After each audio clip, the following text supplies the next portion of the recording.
Mohon izin, saya panggilnya teman-teman aja ya, kakak-kakak atau teman-teman, Oke, kakak-kakak, teman-teman boleh. boleh ya.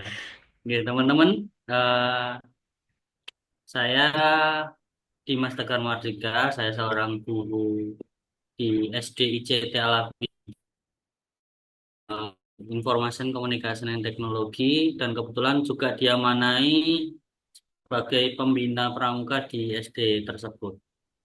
Kalau untuk kuliahnya saya di UNS juga, di Prodi S1 Kepelatihan Olahraga. Mungkin ada yang dari olahraga, tidak ada ya? Ada. Ada, Pak. Dari PLB semua. Oh ini PL Oke. UNS semua atau ada yang berbeda? Ya, ada yang dari UNY, Pak. Oh ada yang Sama lain. ya, Siap. yang Mbak Ratna ini dari UNY.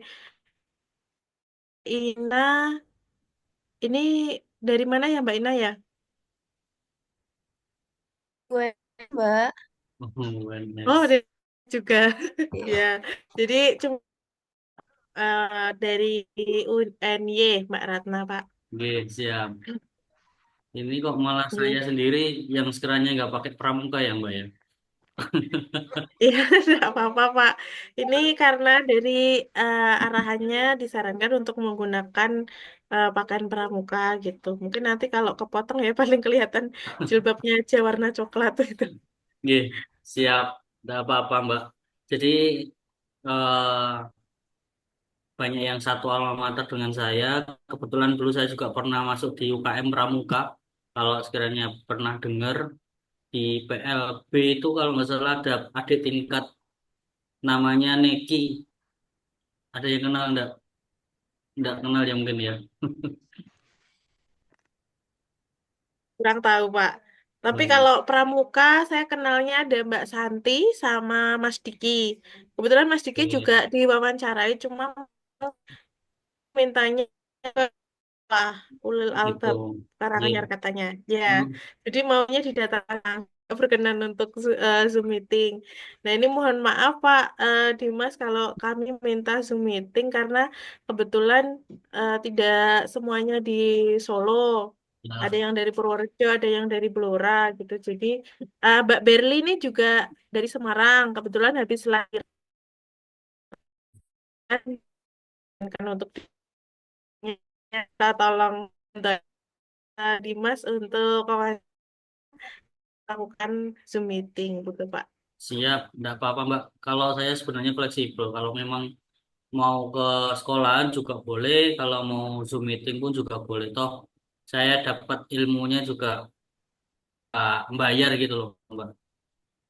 Oke, baik. Terima kasih Pak Dimas untuk Wah, kesempatan dan kesediaan waktunya gitu. iya. Mungkin boleh kita mulai Pak supaya tidak memperlama waktunya. Oke. Tadi teman-teman ada yang mulai tanya dulu, silakan.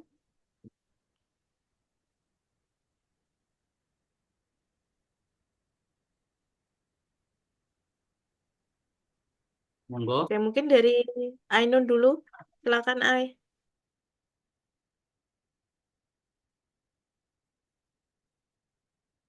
Iya, baik Pak. Dari saya, dari kami ada pertanyaan mengenai bagaimana proses pengajuan dan penilaian SKO, SKK, SKU, dan SPG yang dilakukan di gugus depan. Semua Oke, itu Pak. atau ada lagi? Iya,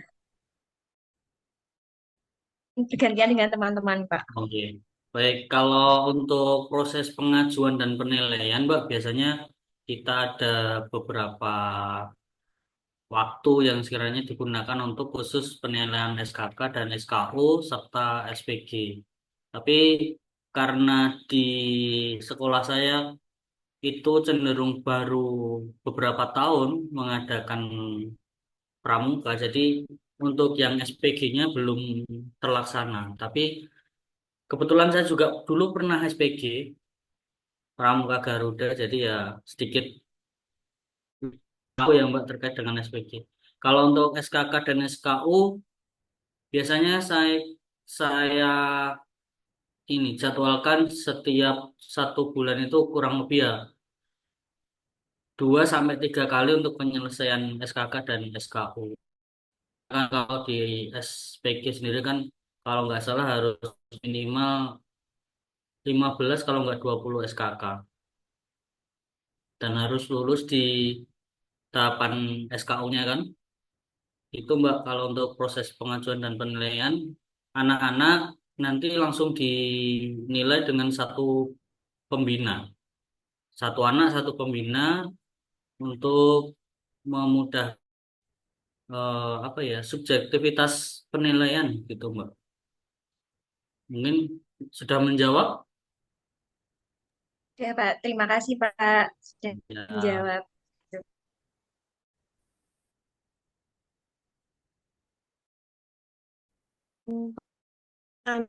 Selanjutnya, mungkin dari Ainun mau nunjuk temen. Boleh, bisa dari Mbak Ratna. Silakan, Mbak Ratna. Baik, Pak. Izin memberikan pertanyaan dari Ainun tadi masih terkait dengan SKK, SKU, SPG. Menurut Bapak sendiri itu bagaimana sih SKU mampu membantu pembentukan karakter dan keterampilan seorang anggota pramuka itu sendiri, Pak? Kalau untuk pembentukan karakter seorang pramuka biasanya kan ya memang mengacunya pada SKU ya Mbak karena kan memang apa itu kecakapan yang sekiranya harus dituntaskan kan dari SKU. Dia bisa dia tidak bisa naik jenjang di apa pendidikan pramukanya. Kalau untuk karakter secara langsung malah lebih terdidik di ini Mbak, proses belajar kepramukaannya, materi kepramukaan. Jadi ada di kayak apa ya, ketika upacara, terus pemberian materi tali temali, terus pemberian kode dan lain sebagainya itu. Kalau terkait dengan SKU itu lebih ini arah ke pengetahuannya. Jadi apa ya? eh, untuk karakternya lebih terdidik di itu ketika proses dia belajarnya, bukan ketika mengacu di SKU-nya.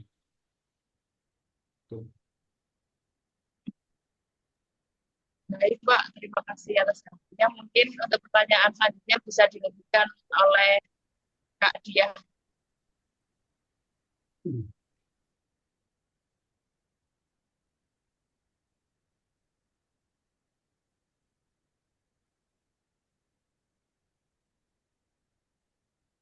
Kurang dengar kali ya. Kak Dia, boleh kalau mau tanya. Ini sebelumnya Hmm. ada yang pernah ikut pramuka, Mbak? Saya ikut pramukanya SMK, Pak, Oh, SMK. dulu. Ya, habis itu nggak ikut lagi. 1 semester wajib. Iya, SMK masih kelas 10 ya, Pak Adel, ya? Ya, pas awal masuk itu. Habis itu setelah apa ya namanya ya, yang penerimaan tamu ambalan namanya PTA apa Ya, apa ya? PTA, Saya kurang tahu. PTA. Ya, Pak, itu terus udah nggak lanjut lagi. Ya, Masuknya ke pilihan, ekskul pilihan gitu. oke. Mungkin ada yang lain, Mbak? Oke, mungkin saya tanya dulu aja nanti boleh habis ini Mbak Dia kalau mau tanya. Oke, saya mau tanya nih terkait mungkin Dimas ngajarnya di SDIT Al Iya. dan termasuk baru. Nah, pengen tahu nih Pak selaku untuk Pak Dimas ini punya visi dan misi utama nggak dari program kerja atau gerakan pramuka di sekolah? Atau udah ada nih visi misi yang sebelumnya dibahas gitu bersama kepala sekolah atau mungkin dari Pak Dimas sendiri itu ada inisiasi untuk visi misi yang mau dibawa untuk gerakan pramuka di gugus depan SDIT Al Abidin, Pak. Kalau visi misi dan secara tertulis sebenarnya kita belum punya, Mbak. Jadi ya kemarin sempat ngobrol juga sama pembina yang lain mau buat visi misi yang sekiranya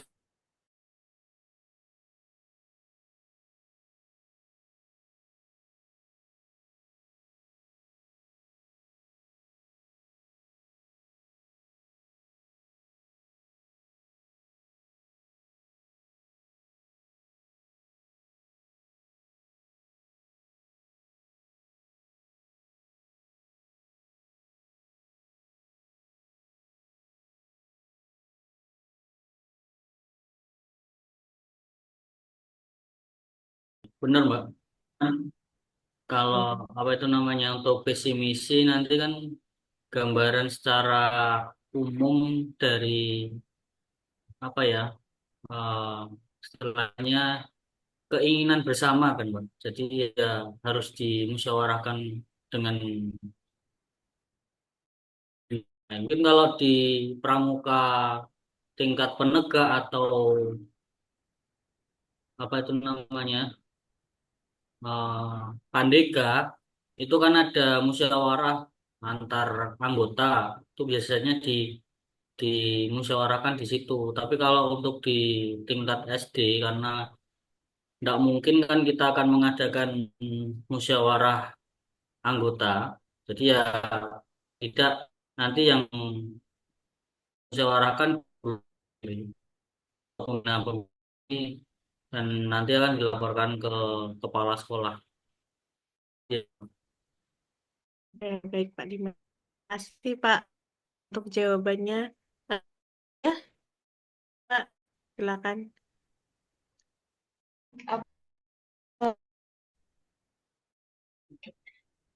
Saya izin bertanya lebih ke strategi dan pengelolaan gudeg dalam pembinaan Pramuka Siaga ya Pak. Saya izin bertanya bagaimana strategi Pak Dimas selaku pembina pramuka gitu dalam menyusun strategi yang digunakan dalam menyusun program kerja di kampus depan agar kegiatan pembinaan Pramuka Siaga itu bisa terarah dan juga efektif. Terima kasih. ya, siap. Kalau untuk Mas Mbak ya, suara saya ya,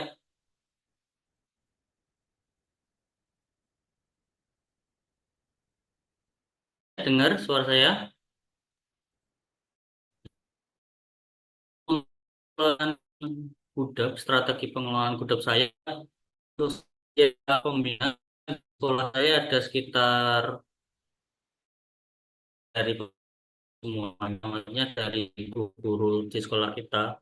Itu saya bagi jadi beberapa tugas atau tugas pokok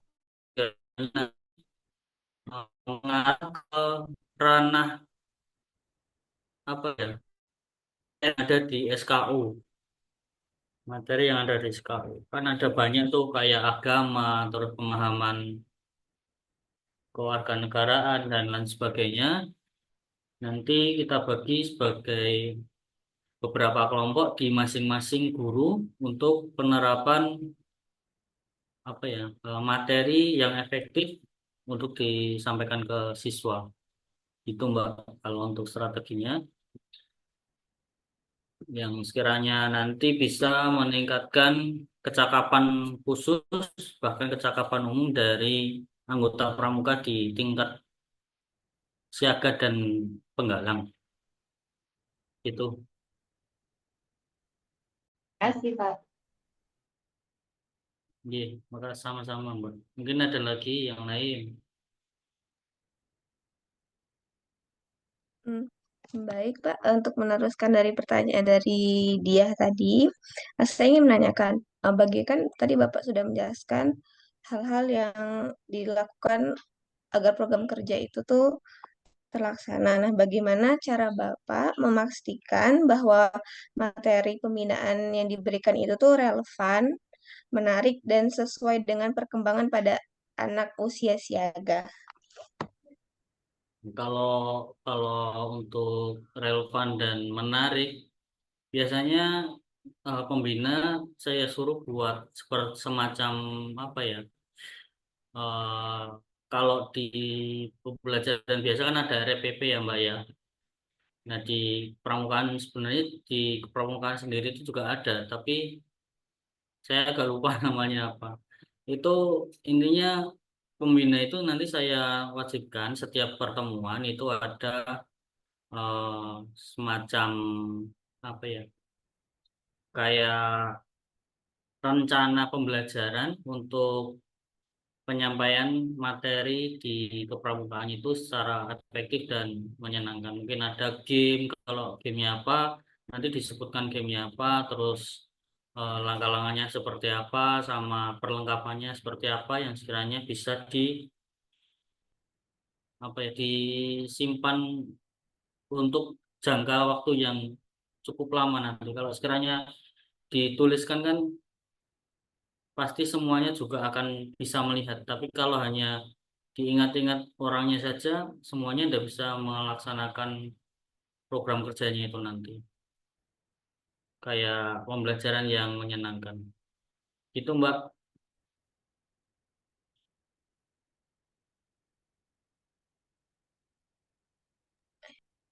Oke, Terima kasih, Pak.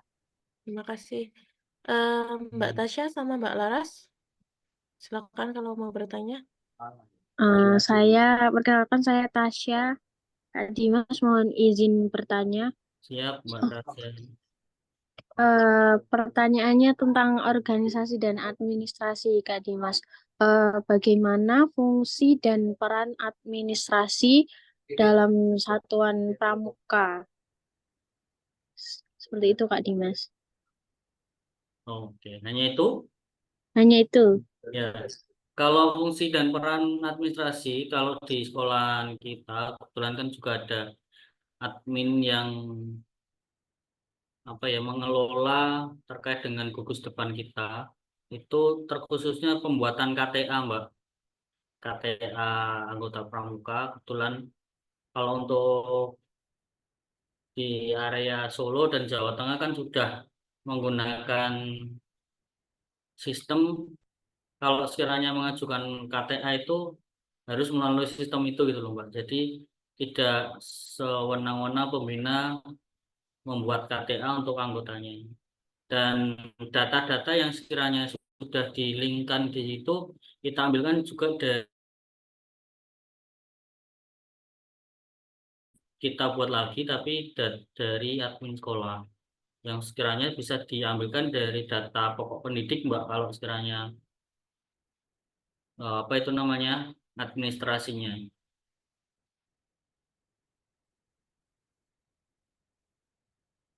Itu Mbak,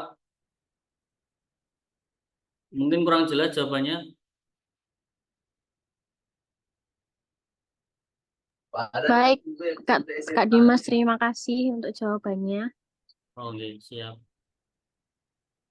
Ya, saya izin melanjutkan pertanyaan dari Mbak Tasya Oke. tadi terkait Oke. pengelolaan administrasi itu kan di suatu organisasi mungkin lumayan banyak. Kemudian apa saja yang menjadi tantangan dalam pengelolaan administrasi tersebut, begitu Pak?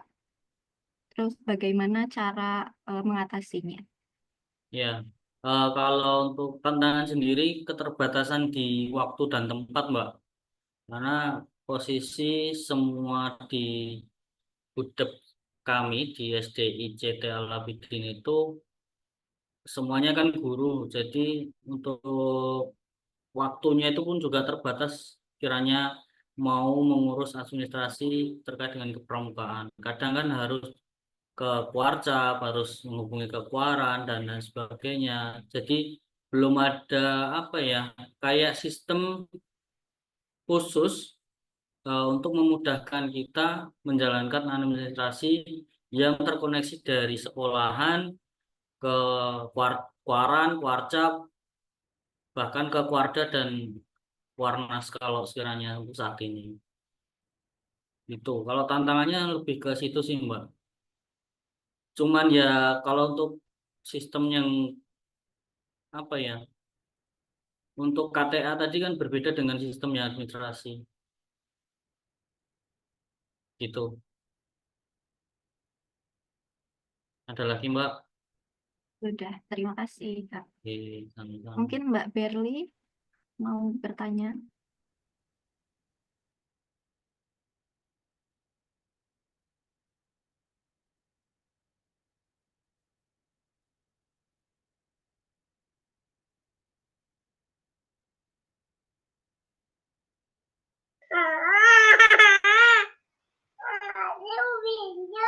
Maaf, terganggu.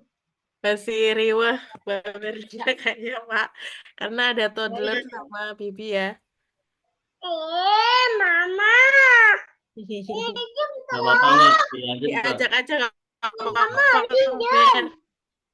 Baik, Kak Dimas, saya mau bertanya untuk apa namanya dunia SGT ya di sini tuh apa yang dimaksud dengan SGT dalam pramuka? Lalu kenapa pramuka dibagi menjadi siaga, penggalang, penegak, dan pendega? Seperti itu. Terima kasih.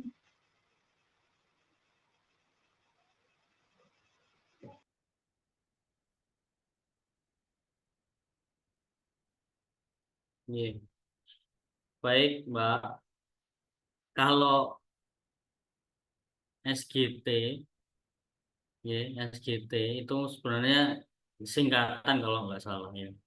Siaga, Galang, Tegak, dan Tiga, SGT. Cuman kalau sekiranya di pramuka itu kan peraturannya lebih ke umur. Jadi untuk umur anak di usia berapa tahun gitu di siaga itu lebih ke ranah dia lebih menyenangkan apa ya? Supaya seneng dulu lah Mbak di pramuka. Tapi kalau untuk penggalang itu lebih ke teknisnya. Tapi kalau untuk di Tegak dan Dega itu lebih ke organisasinya. Kalau nanti di pramuka dewasa sudah beda lagi untuk konsepnya. Terus apa lagi tadi Mbak?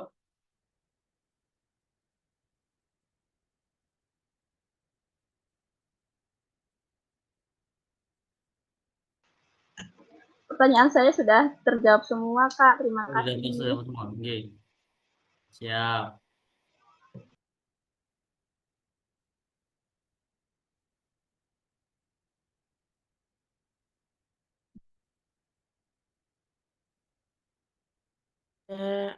Lagi yang mau Ada tanya. ini.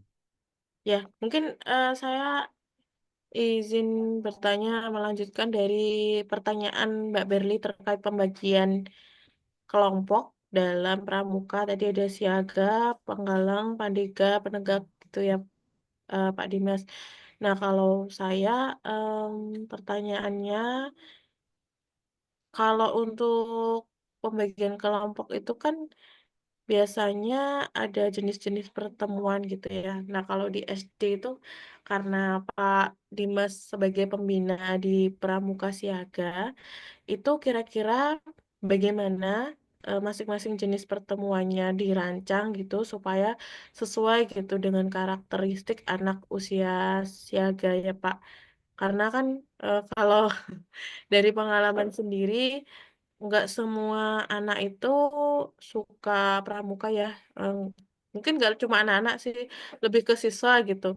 Nah, apalagi anak-anak yang tingkat dasar itu kan termasuk perkenalan bagi mereka terkait pramuka gitu. Nah, itu Ya. gimana caranya gitu merancang jenis-jenis pertemuan gitu supaya mereka itu tertarik dan sesuai dengan karakteristiknya anak-anak di usia siaga.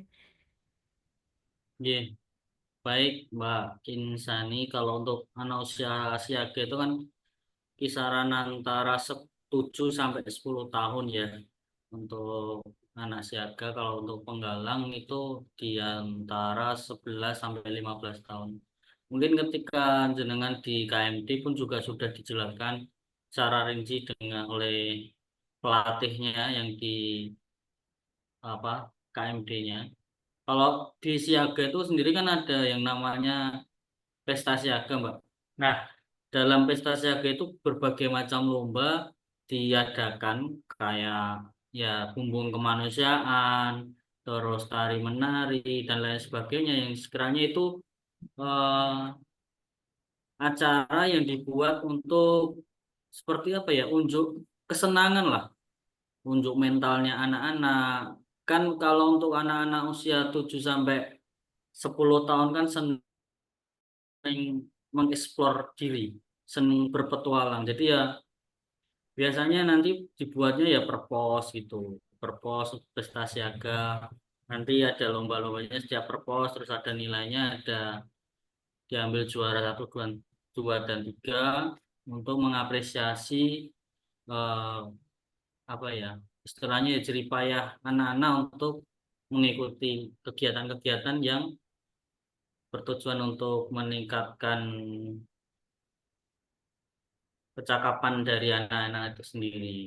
Kalau untuk di Penggalang itu biasanya kita adakan ini Mbak, persami. Kalau dulu, kalau sekarang kan seringnya perjusa. Jadi Jumat Oh ya. Sabtu atau Sabtu Minggu yang sekiranya nanti ada weight game-nya. Kalau weight game itu kan jalan di area perkemahan, nanti perpos-perpos juga, tapi ada saat kayak mencari jejaknya. Itu yang membuat lebih menantang gitu loh Mbak.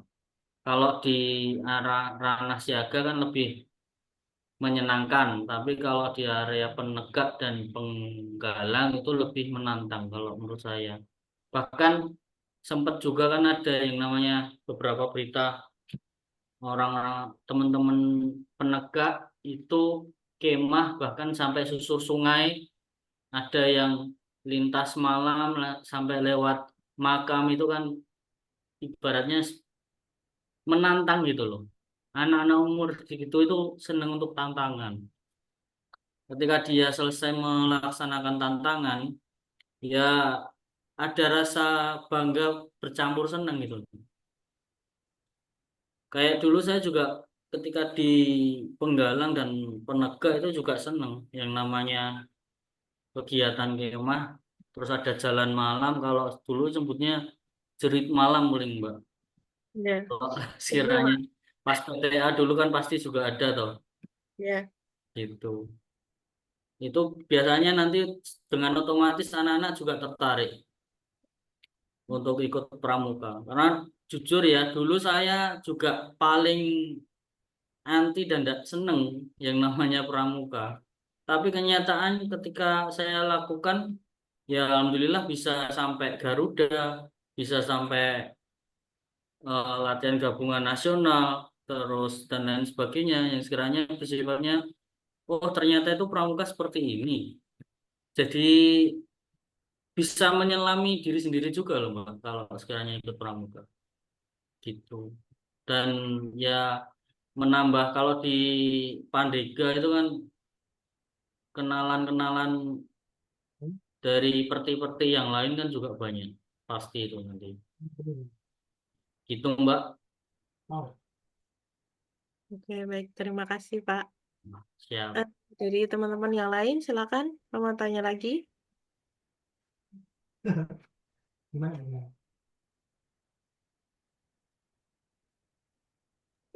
Saya izin bertanya, Pak Dimas, Monggo. untuk Bapak Dimas memang sudah lama berkecimpung di dunia pramuka dan bahkan sekarang sudah menjadi pembina pramuka di SDIT tempat Bapak Dimas mengajar nih. Nah, menurut Bapak Dimas sendiri, apa saja kriteria ideal untuk menjadi seorang pembina pramuka? Lalu, bagaimana seorang pembina itu dapat menjadi teladan yang baik bagi peserta didik anggota pramuka dalam hal sikap, perilaku maupun kedisiplinan, Pak? Ya baik.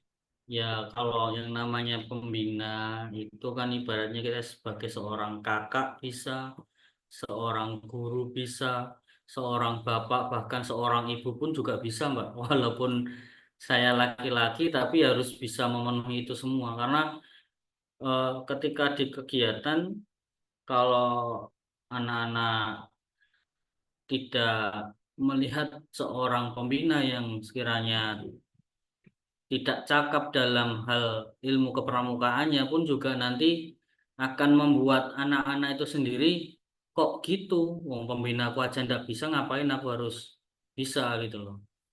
Maka dari itu ketika jadi pembina, alangkah baiknya ya satu, intinya harus bisa menguasai kecakapan pramuka dulu. Baik itu tali temali, terus baris berbaris. Ya minimal bisa menguasai atau bisa meluluskan satu anak untuk memenuhi SKU-nya.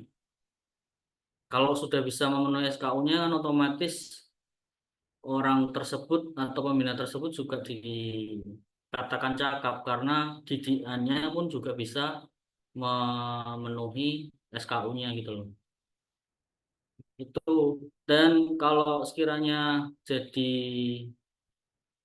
pembina pramuka, ya ibaratnya kalau di pramuka itu kan ada kata-kata seperti ini.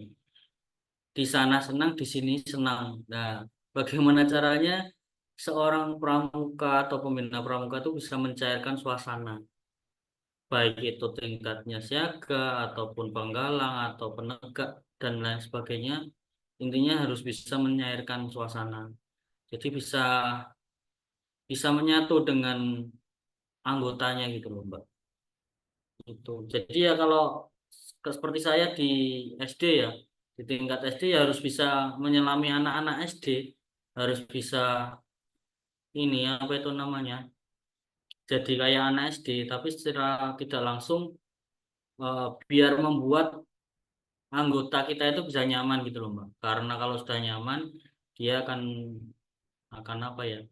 Kalau bahasa Jawanya akan kepangku. Nah, sing jenenge kepangku itu mesti bakalannya kepati gitu. Jadi supaya anak-anak juga nyaman, kepati, kepangku ya harus dibuat seneng dimanapun itu. Makanya itu harus apa ya, bisa banyak-banyak inilah improvisasi terkait dengan pemberian materi. Entah itu tepuk-tepuk atau nyanyi atau yang lain sebagainya. Gitu Mbak. Atau ada yang kurang jawabannya? Sudah cukup menjawab, Pak. Bisa Oke, dilanjutkan dengan teman yang lain. siap. Terima kasih. Baik, Pak. Tadi, tadi saya lupa memperkenalkan nama panggilan saya Ina. Nah, di sini saya ingin menanyakan tentang bagaimana apa kan kita mengajar pramuka siaga kan, Pak. Bapak mengajar pramuka siaga. Nah, bagaimana cara Bapak eh, menerapkan prinsip-prinsip dasar prinsip-prinsip dasar kepramukaan itu kepada anak-anak? Bagaimana? Apakah ada metode-metode tertentu untuk menerapkan atau mengajarkan itu kepada anak-anak? Hmm, siap. Kalau prinsip dasar kepramukaan itu kan sebenarnya lebih ke landasan yang harus diketahui dan yang akan diterapkan tuh oleh pembina pramuka untuk mendidik dan membina peserta didiknya. Ya, kita lebih dekatkan kepada Tuhan Yang Maha Esa yang utama. Terus mencoba mengenalkan berbagai apa ya, simbol-simbol negara, terus kehidupan gotong royong dan cinta alam pada manusia dan lain sebagainya. Terus harus apa ya, bisa belajar mandiri, mengajarkan terkait dengan mandiri. Kalau di siaga kan contoh kalau kelas 3 dan 4 itu kan maksudnya di siaga ya. Kadang kalau di SD itu ada yang belum bisa toilet training. Ya bagaimana caranya kita harus mengajarkan terkait dengan toilet training. Ya harus sabar lah Mbak. Kalau terkait dengan prinsip dasar kepramukaan di tingkat sekolah dasar atau di siaga terkhususnya ya. Dan tak lepas dari kode-kode kehormatan pramuka. Terus kalau sekiranya untuk apa ya, meningkatkan ya kita latih di mental dan fisiknya serta emosionalnya. Mungkin sering sering diajak ngobrol, sering diajak bercanda, itu nanti otomatis kan secara tidak langsung prinsip dasar kepramukaannya akan masuk di apa ya emosionalnya. Itu Mbak. Ada Baik, lagi. terima kasih, Pak Iya. Dimas.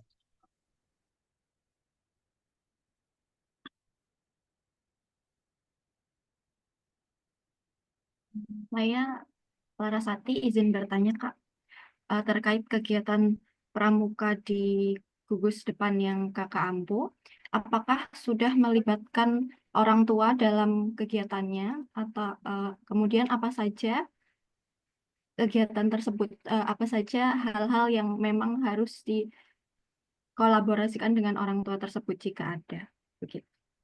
Oke, ada Mbak. Jadi kalau sekiranya kita mau pelantikan naik tingkat dari ramu ke terap atau siaga mula ke bantu, itu biasanya kita yang nanti yang menyematkan orang tua.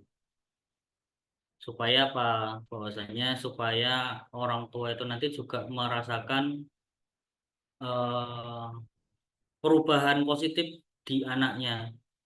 Itu yang pertama. Terus yang kedua, kita biasanya kan ada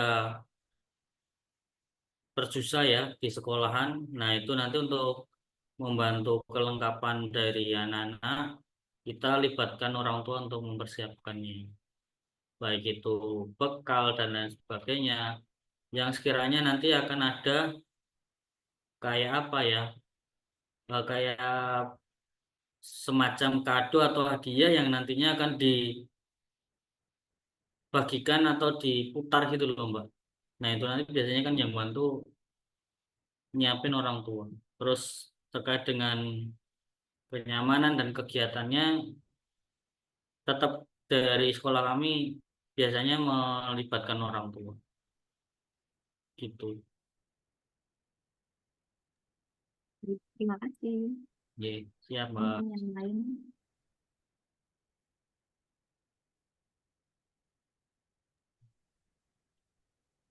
Kak Dimas, saya izin menambahkan pertanyaan lagi Boleh?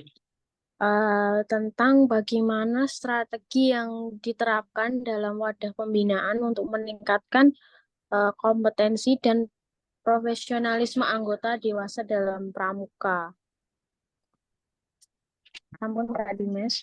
Ya. Kalau strategi biasanya nanti setiap 2 minggu sekali pembina-pembina kami saya kumpulkan Mbak untuk jadi kalau di pramuka kita itu kan bukan seminggu sekali ya. Jadi 2 minggu sekali diadakannya. Nah, sebelum diadakannya pramuka, kita biasanya kumpul untuk membahas materi yang besok akan disampaikan ke anak-anak. Terus nanti kita akan ulas bersama dan ibaratnya kayak micro teaching.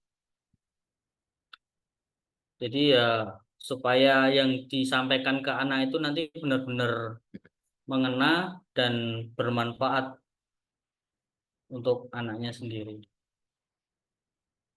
Gitu Mbak. Kalau terkait dengan profesionalisme kan biasanya ada sertifikasi ya. Jadi kalau di sekolah kita juga ada pembina yang sekiranya belum jadi di KMD, sertifikasi KMD ya. Nanti secara langsung kita ajukan ke sekolahan untuk diberangkatkan untuk mengikuti KMD. Minimal KMD lah Mbak kalau di tempat kita. Ya, itu Mbak. Ada lagi Mbak Tasya? Sudah Kak Dimas, terima kasih Ya, jawabannya Kak. siap. Pak, saya izin bertanya, melanjutkan tadi mengenai pertemuan rutin yang dibahas Mbak Insani tadi kan biasanya kalau di siaga itu ada pesta siaga. Terus Mm-mm. kalau di SMP tadi mungkin ada per persami perjusa itu. Nah, Iya. itu yang saya ingin tanyakan itu apakah ada tantangannya dalam mengadakan pertemuan rutin seperti itu dan bagaimana Kak Dimas sendiri sebagai pembina dalam eh, mengatasi tantangan tersebut dan memastikan kegiatan bisa berjalan dengan baik seperti itu. Terima kasih. Iya. Siap, Mbak. Kalau untuk tantangan ketika mengadakan perjusa dan persami itu biasanya lebih ke ini, Mbak. Apa itu namanya? Cuaca. Kadang kan cuacanya nggak menentu ya. Untuk mensiasati itu biasanya kami mengadakannya di bulan-bulan pertengahan. Jadi di awal semester 1 itu nanti sekalian untuk kalau di Penegak itu kayak PTA. Nah, di tempat kita pun juga sama. Diadakannya di semester 1. Satu kali dalam 1 tahun. Karena kalau di biasanya kayak gitu kan diadakan di bulan-bulan Desember ya, di saat apa semester awal akhir. Itu nanti kan cuacanya juga tidak menentu. Jadi pemilihan waktu itu harus tepat supaya untuk memudahkan kegiatan kita sebagai berjalan lancar. Terus penentuan tempat itu juga penting, baik itu nanti di sekolah ataupun di luar sekolah. Yang penting ada area yang bisa untuk apa ya? Kalau hujan ya bisa berteduh, skala besar ruangannya, karena kan jumlahnya juga banyak untuk anak-anaknya. Terus kalau memang di luar ya setidaknya harus ada pendapa atau pendapa nih, pendopo atau ini ya tempat ibadah khususnya. Biasanya kan itu. Terus kalau terkait dengan yang lainnya paling apa ya? Tantangannya tidak begitu ini sih Mbak, tidak begitu mengkhawatirkan. Maksudnya bisa dipecahkan secara langsung gitu loh. Contoh ya perlengkapan yang belum belum ini belum belum lengkap nanti bisa langsung dicari atau diselesaikan di hari itu juga. Paling yang kalau di luar ya perizinannya sih. Karena kalau perizinan kalau ndak ada perizinan di luar otomatis pun juga ndak mungkin terlaksana. Kalau untuk perjusa sendiri kan biasanya SD itu tetap di sekolahan. Jarang SD yang sekiranya mengadakan di luar, Mbak. Karena juga resikonya juga besar kalau bawa anak-anak SD mau keluar. Bahkan yang SMP pun kalau mau diajak keluar juga susah. Sebelum di SD ini kan saya di SMK. Jadi di tingkat penegak itu bahkan lebih ngeri lagi. Kadang kalau kita keluar, terakhir itu di area kemah Prambanan itu bahkan sampai banyak yang kesurupan. Dan itu bawa ke sekolahan juga. Jadi setelah kemah ke sekolahan kan, pulang terus sampai beberapa hari itu sempat ini diliburkan karena ketika masuk nanti pasti ada yang kesurupan dan itu nanti banyak yang kesurupan. Istilahnya kayak merembet gitu loh. Yaitu salah satu tantangannya juga sih Mbak kalau di pramuka. Ya enggak tahu kalau itu yang bawa pramuka atau enggaknya ya, tapi yang jelas kejadiannya kebetulan pas kegiatan pramuka gitu. Gitu Mbak. Cukup, terima kasih. Pak, saya izin bertanya ya, Pak. Boleh. Kan dalam setiap organisasi atau kegiatan itu pasti ada masalah yang dihadapi. Nah, yang saya tanyakan itu, apa strategi yang efektif untuk mengatasi keterbatasan sumber daya seperti pendanaan dan tenaga pembina dalam pengelolaan gudeg untuk golongan siaga? Gitu, Pak. Oke. Baik kalau untuk pembina, kalau apabila ada permasalahan kan kita selesaikan secara mufakat ya Mbak. Musyawarah mufakat yang sekiranya nanti bisa diambil tengahnya, jalan tengahnya untuk meningkatkan kinerja dari pembina itu sendiri. terkait dengan pendanaan, kebetulan untuk dana dari sekolah kami kan ada beberapa sokongan, terutama yang dari yayasan. Karena kan untuk dari yayasan sendiri sudah mengalokasikan terkait dana, Mbak. Jadi untuk di tingkat siaga dan penegak, terkhususnya di SD kami, untuk dana, alhamdulillah tidak sampai mencari donatur-donatur keluar. Itu ya itu salah satu apa ya eh, nilai plus dari yayasan kita gitu loh Mbak. Untuk pengorganisasian juga bagus. Jadi ya alhamdulillah terkait dengan pendanaan dan lain sebagainya untuk saat ini masih di taraf aman gitu. Tapi kalau dulu ya pas saya di beda yayasan dengan yang sekarang sempat juga nyari donatur-donatur dan itu anak-anak ada yang mencari donatur ke toko dan lain sebagainya. Bahkan ada yang mengadakan dana usaha kayak buat keripik dan lain sebagainya. Tapi itu biasanya dilakukan di pramuka tingkat penegak, Mbak. Kebetulan kalau dulu kan saya di penegak, terus sekarang pindah di siaga dan penggalang SD. Itu, Mbak. Pak, baik, terima kasih Pak atas jawabannya. Siap.